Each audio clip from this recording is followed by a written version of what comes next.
আসসালামু আলাইকুম।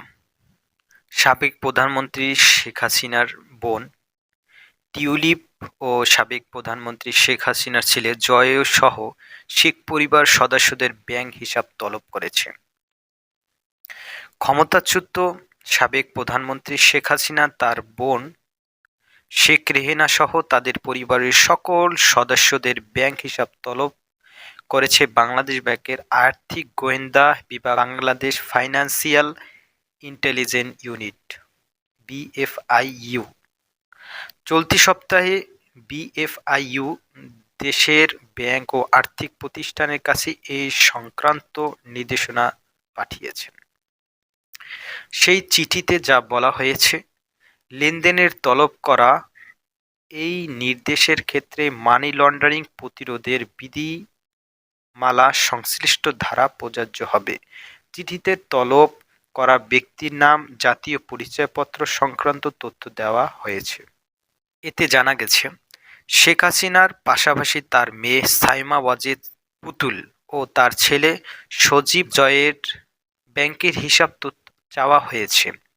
এছাড়াও শেখ রেহেনার ছেলে রেদওয়ান মুজিব সিদ্দিক ববি, দুই মেয়ে টিউলিপ রিজওয়ানা সিদ্দিক ও আসমিনা সিদ্দিকের হিসাব তথ্য চাওয়া হয়েছে।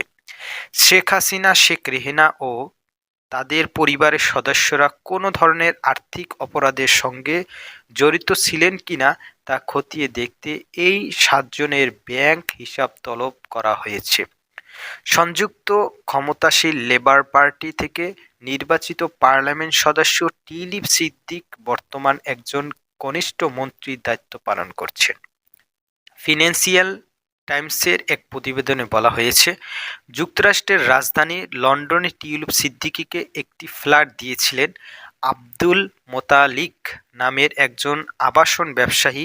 তবে টিউলিপ সিদ্দিককে ওই ফ্ল্যাটের বিনিময়ে কোনো অর্থ পরিশোধ করতে হয়নি। ক্ষমতাচ্যুত শেখ হাসিনার ঘনিষ্ঠ ব্যক্তিদের সঙ্গে যোগাযোগ ছিল ওই ব্যবসায়ীর। বিনামূল্যে ফ্ল্যাট হস্তান্তরের তথ্য পাওয়া গেছে যুক্তরাষ্ট্র ভূমি নিবন্ধন সংক্রান্ত নথিতে। সানডে টাইমস প্রতিবেদনে বলা হয়েছে, উত্তর লন্ডনের এলাকায় এমন একটি ফ্ল্যাটে বসবাস করতেন, যেটি তার পরিবারকে দিয়েছেন তার খালা শেখ হাসিনার এক মিত্র। এই ফ্ল্যাটে টিউলিপের বোন আজমিনাকে বিনামূল্যে দেওয়া হয়েছিল। তো সবাই ভালো থাকবেন, সুস্থ থাকবেন। আল্লাহ হাফেজ।